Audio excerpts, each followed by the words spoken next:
This morning's scripture comes to us from the book of Esther.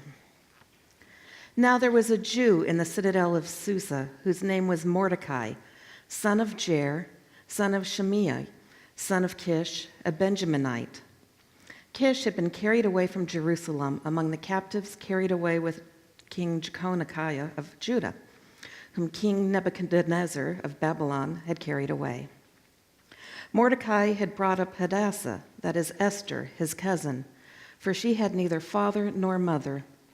The girl was fair and beautiful, and when her father and her mother died, Mordecai adopted her as his own daughter.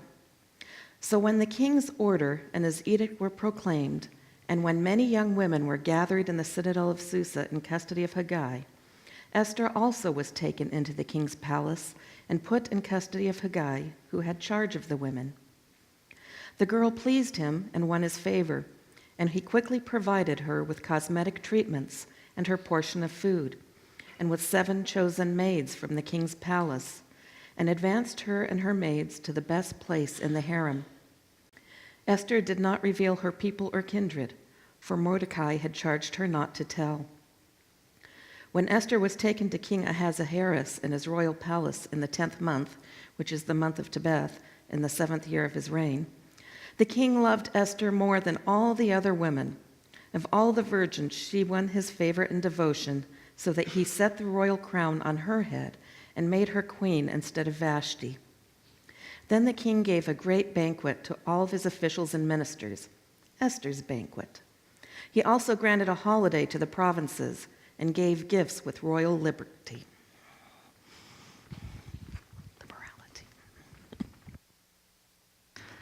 Today is the second week of our series of listening for the women's voices in the Bible. And yes, last week we spoke about Sarah and Hagar and their interaction with Abraham in leading the people of Israel through. And today we're going to talk about Esther. There's a whole bunch of women in between Sarah and Hagar and Esther. But we were picking out as many as we could that were both Jewish tradition, Hebrew Bible, as well as the New Testament. So we only had 6 that we had to work with, so we jumped a little bit here. But you can always go back and listen to the other voices as well, or maybe we'll do a second series sometime and include some other voices. But today is Esther. And Esther is an incredible feel-good story in the Bible. It's one of those stories where you start out in severe suffering and fear, trepidation, oppression, and you end up totally vindicated and totally feeling good about yourself in the world because everything's as it should be, right? It's like happily ever after. And these stories are amazing stories because they come to us from a place where Esther herself started out as an orphan. Both her parents died, and she was raised by her cousin, Mordecai, who took her in as his daughter and raised her. And she lived in a time in Persia, during the Persian exile. And there was a king, King Ahasuerus is his name, and he had a queen named Vashti. And he ruled over 127 provinces. That's how large the kingdom was. Vashti, as his bride, was a source of pride for him, a source of joy. She was beautiful. Everybody loved her. She had a great community around her. And the king, Ahasuerus, his name literally means the king with many headaches. And that could also be translated as the king who likes to drink a lot. Right? He had all kinds of parties all the time, and they went for a long time, and there was a lot of wine flowing. And one of these parties kind of got a little out of hand, and he was all feeling romantic for Vashti, and so he got his servants to call Vashti in to come dance for he and his friends. Now, it didn't exactly say, but the suggestion was that she was supposed to dance naked for him and his friends at this party. Guess what she said? No way! I'm not doing that. Well, for Ahasuerus, it probably would have been just fine, left on his own. He would have slept it off. He would have forgotten about it. It wouldn't have mattered. But his friends were very worried that he had been embarrassed in front of his whole kingdom because his queen refused to obey him. And that sets a very bad precedent for all the rest of the men throughout the kingdom Because if the queen doesn't obey the king, what are the chances that our wives are going to obey us, right? So bad precedent, all the friends got together and urged and persuaded the king that he really needed to set an example here. He couldn't let Vashti get away with disobedience. So they suggested that he deal very harshly with her. She ended up being exiled, and they went in search of a new queen. The way this works then is that Mordecai puts Esther up as a possibility for the queen when they go searching. But he doesn't take Esther as a child. Her name was Hadassah. That's her Jewish name. But he doesn't present her to the king's court as Hadassah. He presents her as Esther, which is the Persian version of her name. And it literally means the hiding face. So she kind of went in as an imposter and never told anyone she was from the Jewish heritage. Eventually, after lots of conversation and lots of beauty pageants and makeup artists and everything else, and months and months and months of preparations, and lots of curious side stories with Mordecai, Esther is actually chosen as the queen, and she becomes the queen of Susa, in charge of all these 127 provinces of this Persian kingdom. And that bodes well for the Jewish people because they have an ally then in the royal court, right? But they didn't think they were really going to need it until all of a sudden the right-hand man of the king decided by lot, literally throwing lots, that the Jews needed to be annihilated. And the Jewish word for lot is pur. And that's where the holiday of Purim comes from. The Jewish holiday of Purim, where they dress up, it's like the Jewish Halloween. Do you know that holiday?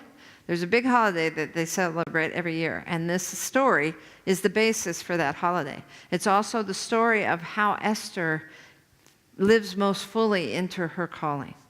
And this whole story is something that comes about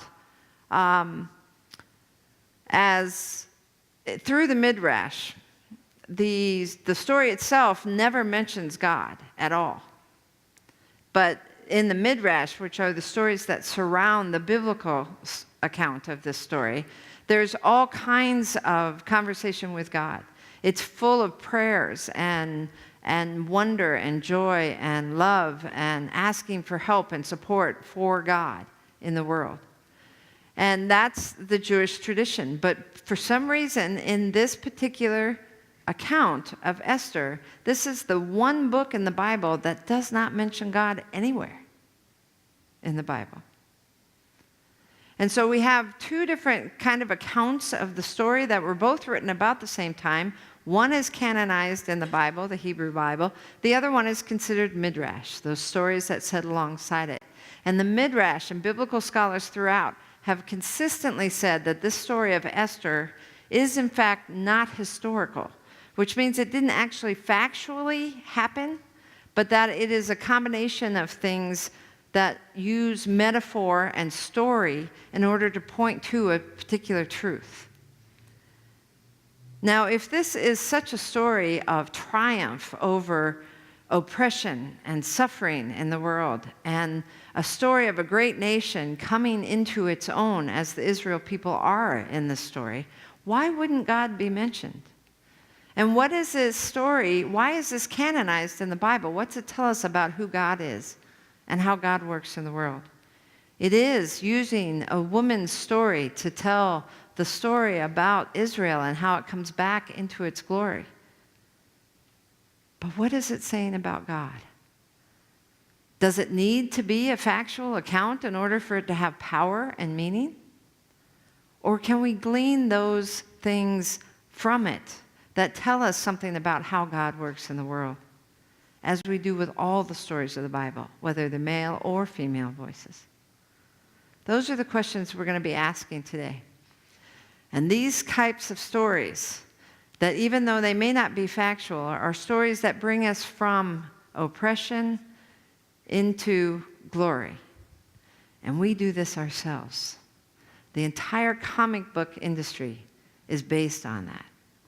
If we can dream up what a really good life would be and the wonderful powers that it would take to get us there, how great would that be?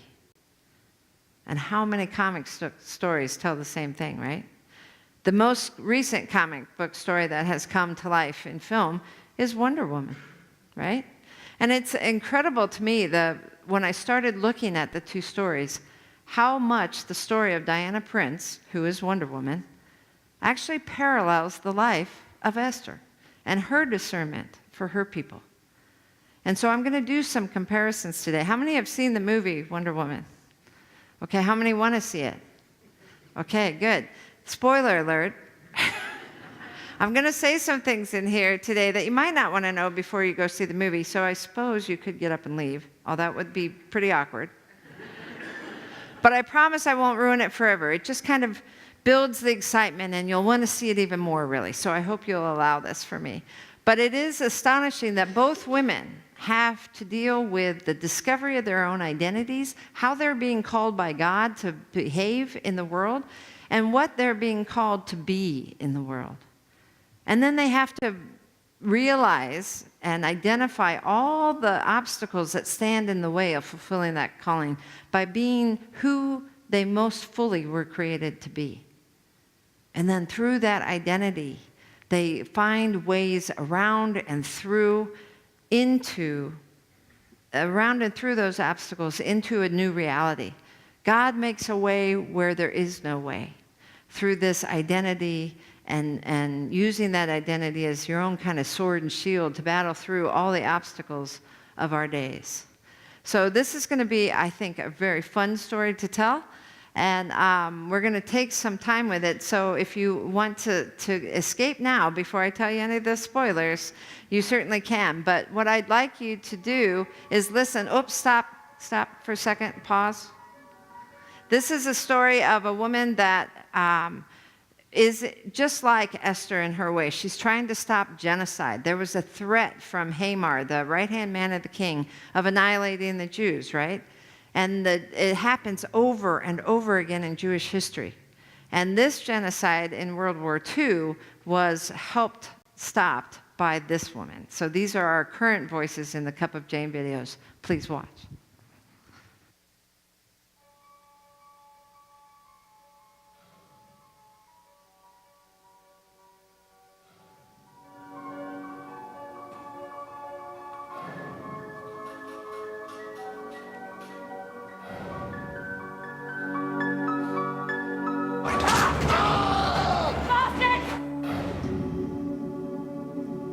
I stood there and I thought, oh, that's dreadful. I couldn't whip a cat.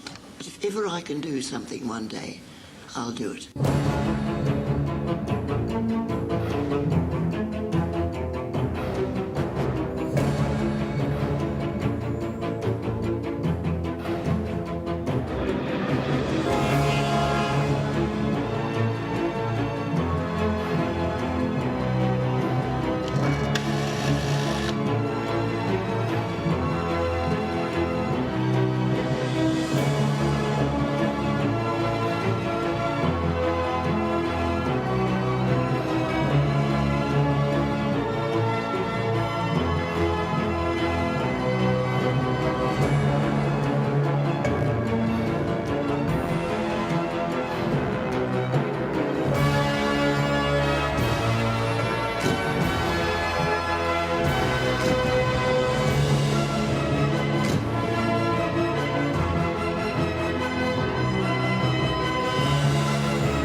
Wow, what a remarkable woman.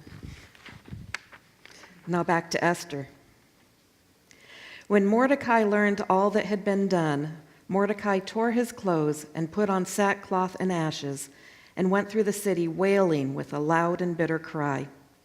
He went up to the entrance of the king's gate, for no one might enter the king's gate clothed with sackcloth. In every province, wherever the king's command and his decree came, there was great mourning among the Jews, with fasting and weeping and lamenting, and most of them lay in sackcloth and ashes. When Esther's maids and her eunuchs came and told her, the queen was deeply distressed. She sent garments to clothe Mordecai so that he might take off his sackcloth, but he would not accept them. Then Esther called for Hattach, one of the king's eunuchs, who had been appointed to attend her, and ordered him to go to Mordecai to learn what was happening and why. Hattach went out to Mordecai in the open square of the city in front of the king's gate, and Mordecai told him all that had happened to him, and the exact sum of money that Haman had promised to pay into the king's treasuries for the destruction of the Jews. Mordecai also gave him a copy of the written decree issued in Susa for their destruction, that he might show it to Esther, explain it to her, and charge her to go to the king to make supplication to him and entreat him for her people. Hattach went and told Esther what Mordecai had said. Then Esther spoke to Hattach and gave him a message for Mordecai, saying, "All the king's servants and the people of the king's provinces know that if any man or woman goes to the king inside the inner court without being called, there is but one law. All alike are to be put to death. Only if the king holds out the golden scepter to someone may that person live. I myself have not been called to come into the king for 30 days. When they told Mordecai what Esther had said, Mordecai told them to reply to Esther, "Do not think that in the king's palace you will escape any more than all the other Jews. For if you keep silence at such a time as this, relief and deliverance will rise for the Jews from another quarter, but you and your father's family will perish. Who knows? Perhaps you have come to royal dignity for just such a time as this." Then Esther said in reply to Mordecai, "Go gather all the Jews to be found in Susa, and hold a fast on my behalf, and neither eat nor drink for 3 days, night or day. I and my maids will also fast as you do. After that, I will go to the king, though it is against the law. And if I perish, I perish." Mordecai then went away and did everything as Esther had ordered him.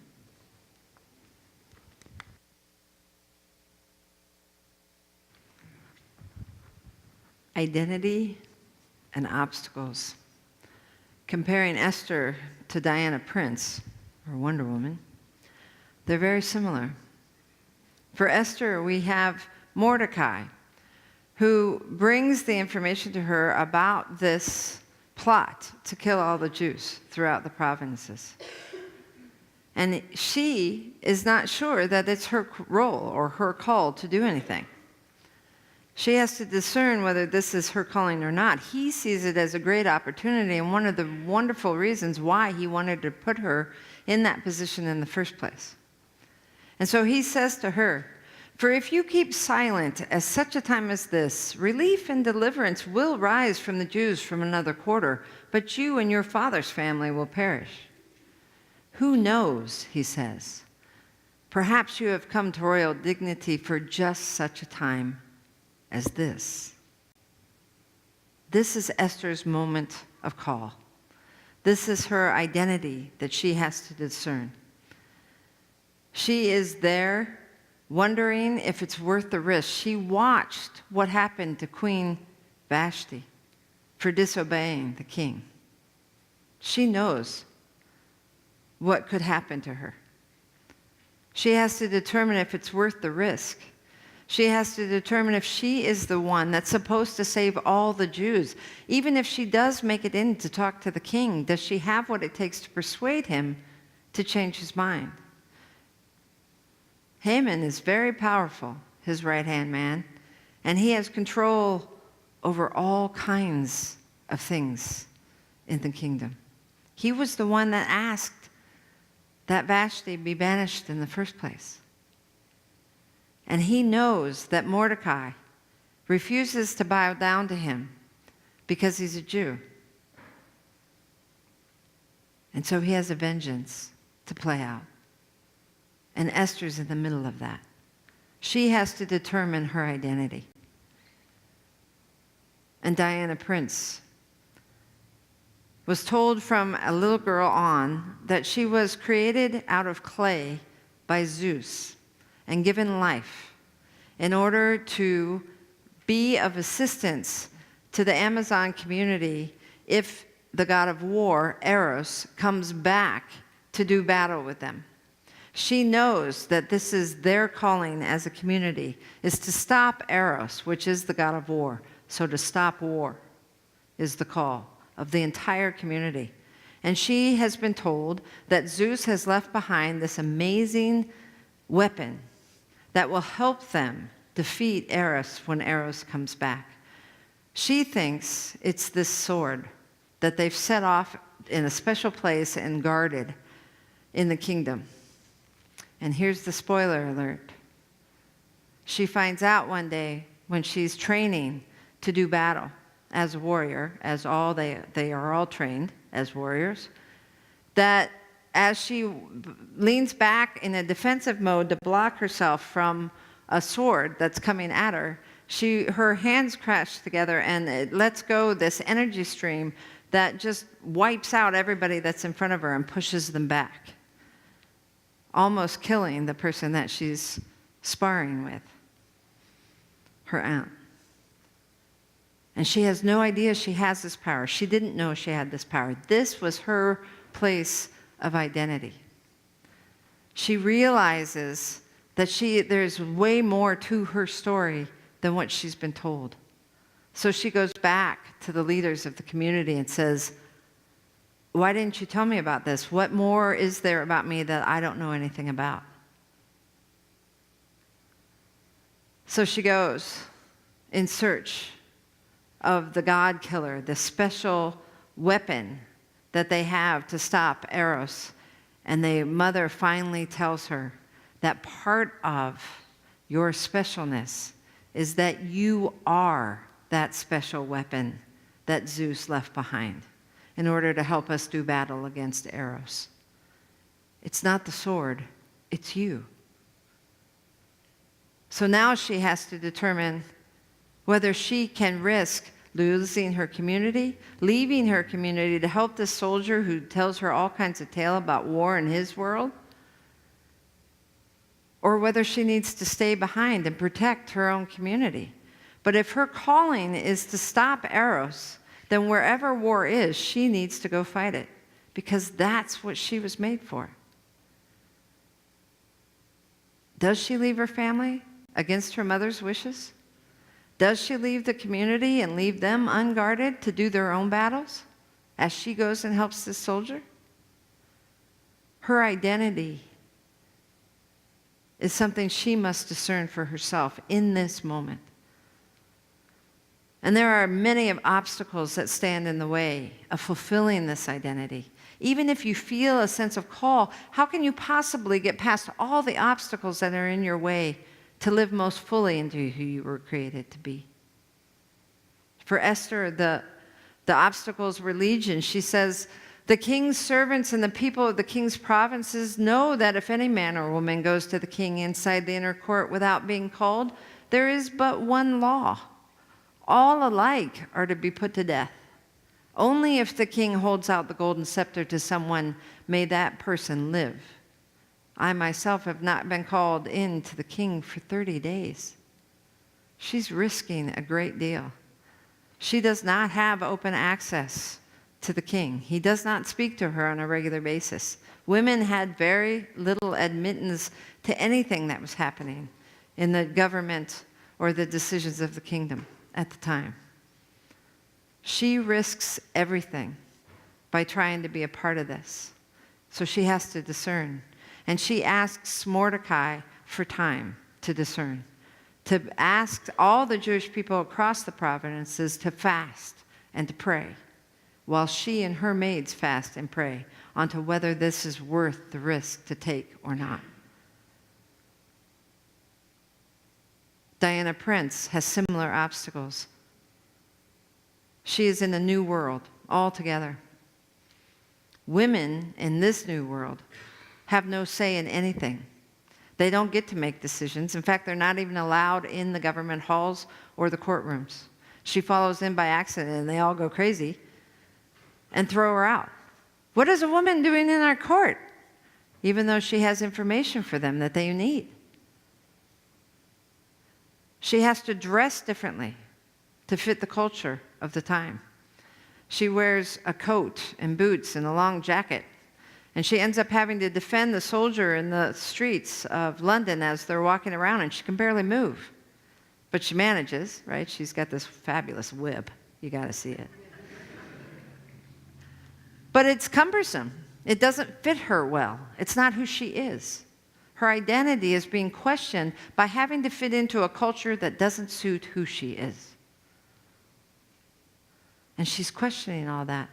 She's trying to be respectful. She's trying to learn the culture. She follows the soldier. She hangs back. She doesn't make any decisions. She follows his lead all the way through until she gets to the front lines.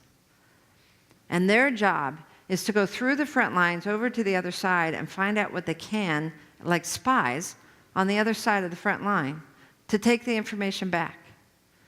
But when she gets to the front line, what she realizes is that there is a stalemate happening. There's no movement either direction. Nobody's winning, nobody's losing. They're just all killing each other. It's a stalemate. And she says, this is unnecessary suffering. Why is this happening? Why aren't we doing something about this? And he says, it's not for us to do. It's for the soldiers to do. Our job is to get on the other side. This is not for us.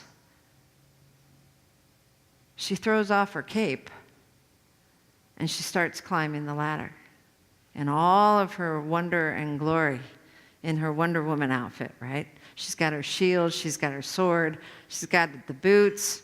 Not quite as cool as my sandals, but close. This is the point in the theater where every woman in the building is crying.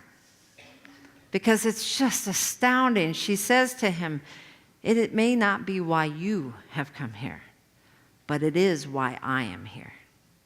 And her identity is completely sealed at that point. She's up, she's ready to go. And she takes off in this wonderful battle. It's called No Man's Land, right? And it's a great scene. If you haven't seen it, you can't wait to go see it. It's going to be terrific. And it really is something that solidifies her identity. And through that identity, she is able to push through all the obstacles that seem to be standing in the way. And she pushes through to the village and liberates all the people that are in the village on the other side so that this endless suffering doesn't continue. Her calling is to end war. She's looking for Eros to end it. So she fights through everyone to get there. And the soldiers back her up and come running in behind, and everybody's liberated and everybody's happy. It's an amazing story. Esther, too, has her own obstacles that she uses her identity of who she is as a Jewish woman called at this time to use her influence however she can to alleviate the suffering and the threat to the Jewish people. She ends up finding a way to stand just outside the courts. So she's not a threat, and she's not technically breaking the law, but the king can see her. And she stands there and kind of paces back and forth, right? Until he sees her, and then he invites her in. And now she has the opportunity to persuade him. She tells the story. She reveals herself as a Jew. Mordecai, who has helped the king more than once, is identified as a Jew, and Haman's plot to destroy them is revealed. And the king changes his mind. Her identity as being called to such a time as this solidified her strength and her resolve to push through the barriers and know that God is standing right beside her. Whatever comes, God's with her. Diana Prince had that same story. So now we've got a storyline that has God mentioned nowhere, but is assumed throughout the entire process. So I'd like us to take a couple of minutes during this beautiful music that we're going to have to just stop and think about, what does this story tell us about who God is? Why give us this glorious story of triumph and vindication in either Diana Prince's story or Esther's story? What do we know about who God is and how God works in the world through such a story as this?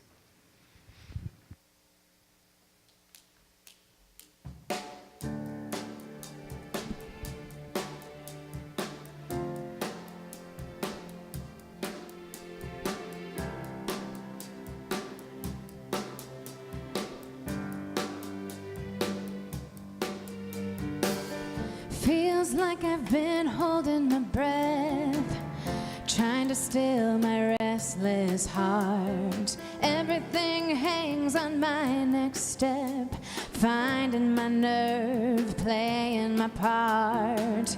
I found shelter underneath his crown, found favor inside his eyes. Rock this boat and I just might drown. Honestly seems to come with a price.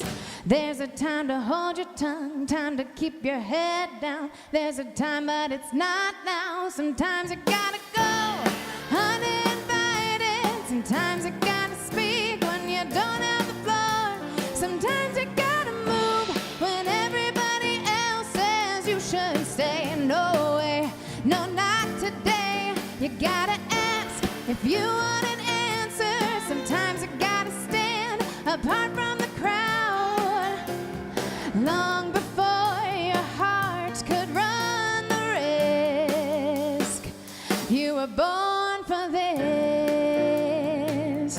You were born for this.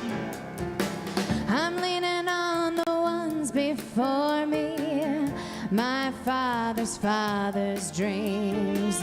I'm standing on the top of his shoulders, calling the one delivering me.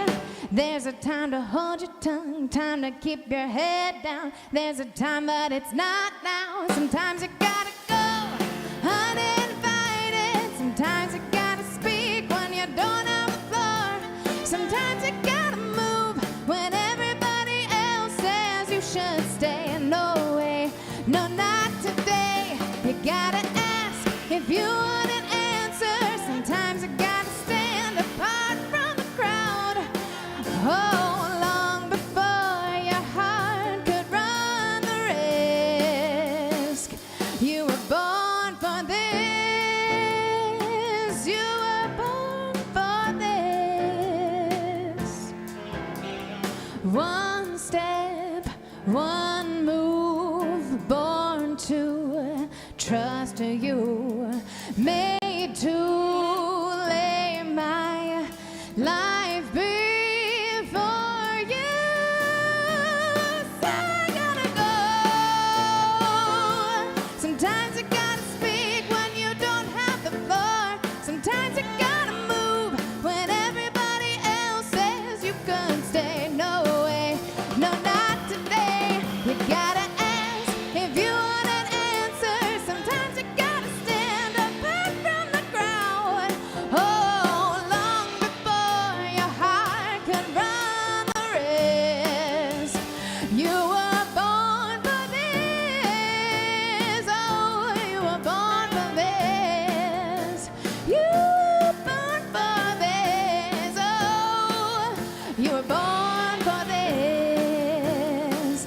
You were born for this.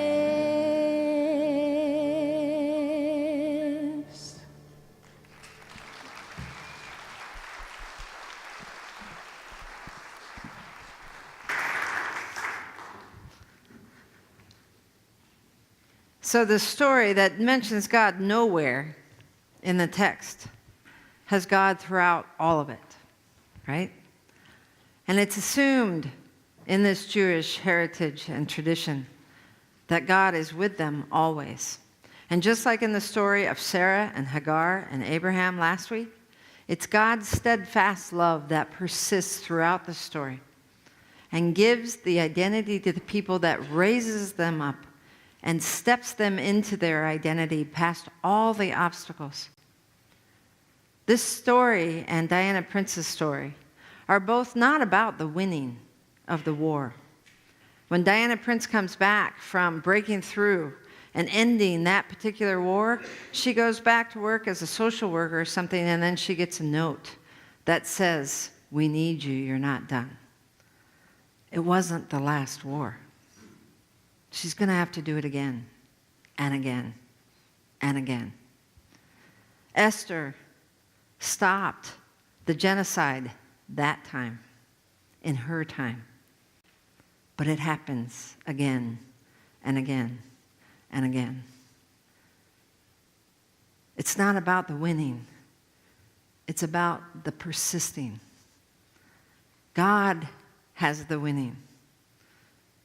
We are called to live most fully into who we were created to be, and to take God's guidance and direction from God's love and move it into the world, identifying who we are and who each of us are called to be in our time, for such a time as this. Persistence is living most fully into who God created you to be.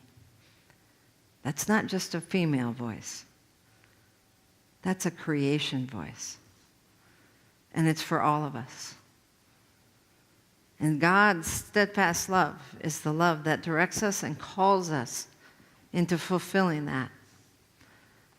And probably nowhere more clearly than in the night that Jesus was betrayed, where Jesus' identity comes to full fruition, and he has to discern whether he will follow that identity or not. In the night in which he was betrayed, our Lord Jesus took bread, broke it and gave thanks, and gave it to his disciples, saying, "Take and eat. This is my body given for you. Do this for the remembrance of me." And again after supper, he took the cup, and when he had given thanks, he gave it to all to drink, saying, "This cup is the new covenant in my blood, shed for you and for all people." The steadfast love that flows from it identifies all of us as children of God. And from this, we are able to rise up and be who God created us to be. These are the gifts of God for the people of God. You do not have to be a member of Countryside to partake in this meal. This is open to all. You can take it, communion at your seat. Just raise your hand and our ushers will bring the food to you. Or if you come forward, we're asking that you take a bit from the loaf and dip it in the juice. And as you take it in, remind yourself of whose child you are and what that identity does for you as you discern your calling in life. As our ushers come forward to help us prepare this meal, let us together speak to who we are as a community of God. We are an inclusive, open, and affirming family of faith, welcoming all to God's table of love and acceptance. We are diverse, yet united by Christ's example. We care for one another, support one another, and challenge one another to become all that God creates us to be. We work together to nurture our community and to promote peace and justice in our conflicted world. The table is set. Please come.